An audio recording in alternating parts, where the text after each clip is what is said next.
Guy 3. I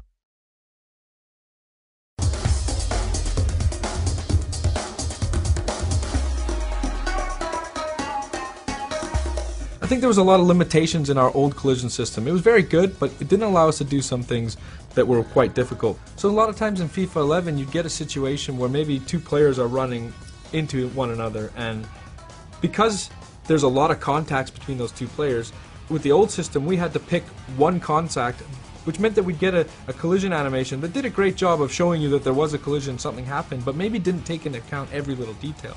With this year's engine, what you see is when those two players come together, we're resolving for every single collision that happens, and we're really able to preserve the momentum a lot better in the interactions between players.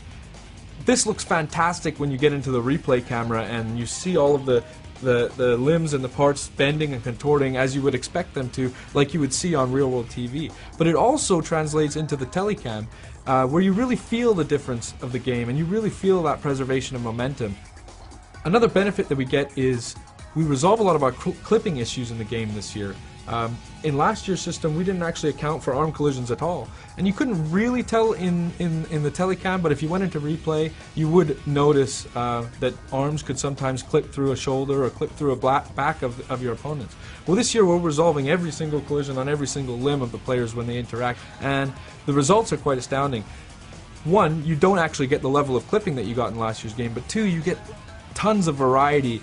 You don't get these robotic animations in jostling and shielding. You get more of a tussle between the players and a fight for possession that feels more realistic, feels like things that you might see on TV. To illustrate the point about the variety we get, I want to talk about contextual dribble turns. And what this is using the left stick, you could beat a player last year by maybe taking just a 45-degree dribble turn. But sometimes when you would do that, maybe you'd knock the ball by him and that player would stick out a leg trying to tackle you or really be in the way of where you're trying to go after the ball has passed him. So when you add this year's engine on top of the contextual dribble turns, what you get is realistic behaviors, realistic things that you would see on television happening in the game.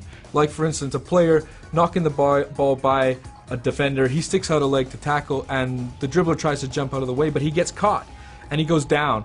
But the way he's trying to jump out of the tackle and the way that his legs bend because he's been caught, it creates another level of variety that we just wouldn't have had in the game last year.